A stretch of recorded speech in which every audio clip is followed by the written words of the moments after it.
Sinagot ng Malacanang ang pahayag ng opisina ng Vice Presidente na tila inetsepwera sila ng administrasyon lalo na po sa usapin ng budget.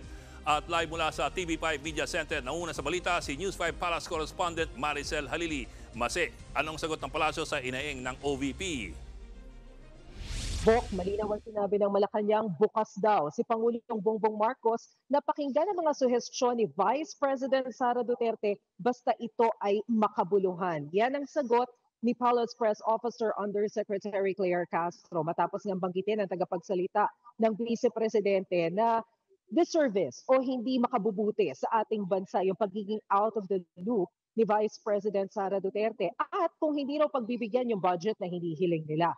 Ang sabi nga ni Yuse Castro, bukas naman ang Malacanang na pakinggan ang sinasabi ni VP Sara pero ang problema mismong si VP Sara daw ang ayaw tumulong.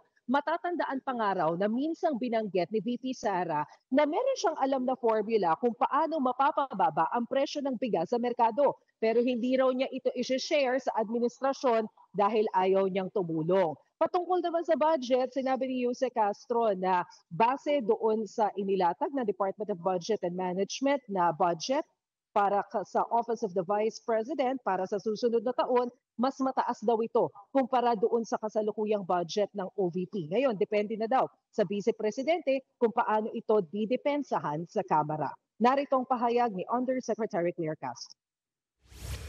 Nagkataon lamang po na hindi niya po ito na ipagtanggol ng maayos sa House of Representatives. So kung ano man po ang naging desisyon ng House of Representatives ng Congress ay hindi na po ito saklaw ng Pangulo. Mas mabuti po siguro kung mas nais niya po na mas malaking budget bilang katulad na isang estudyante, kung meron kayong thesis na gusto idepensa po niyo na maayos para po kayo mapagbigyan.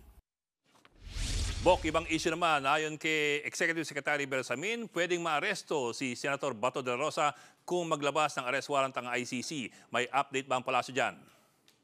Tinanong natin yan kanina sa Palace Press Briefing, Bok, pero ang sagot dyan ni Undersecretary Claire Castro, so far, wala pa silang natatanggap na anumang formal o official communications na meron ng warrant of arrest laban doon sa ilang mga nakasabwat umano ni former President Rodrigo Duterte tungkol nga dito sa violation of human rights.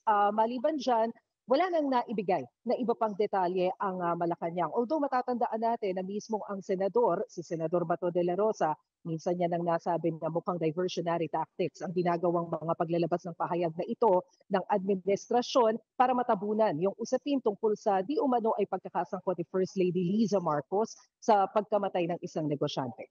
Okay, Bok, update naman tayo sa pagbisita ng Pangulo sa Amerika next week. At ano raw dahilan kung bakit hindi kasama ang First Lady?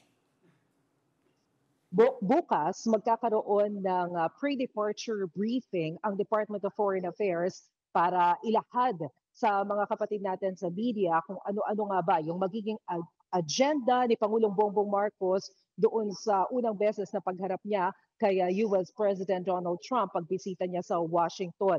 Patungkol doon sa dahilan kung bakit hindi makakasama si First Lady Liza Araneta Marcos sa biyaheng ito, wala pang ibinibigay na dahilan dyan ang Malacanang. Ang malinaw, sinabi ng Malacanang na lumabas doon sa report na ibinigay sa kanila ng Department of Foreign Affairs, katuwang yung Philippine Consulate sa Los Angeles na mukhang daw mali yung ipinost na police report sa social media patungkol doon sa sinasabing kaugnayan o pagkakasabwat kay FL sa pagkamatay ni Paulo Tantongco, yung negosyante. Ang sabi nga daw ng Philippine Consulate sa LA, yung mga termino daw na ginamit doon hindi naman kadalasang ginagamit ng mga standard term ng Beverly Hills Police Department. So malabo raw na totoo yun. Bok? Ulat ni Maricel Halili, live mula sa TV5 Media Center. Mga kapatid, Jig Manikad po. Pagdating sa mahalagang balita sa loob at labas ng bansa, dapat una sa lahat, mag-follow at mag-subscribe na sa social media pages ng News 5.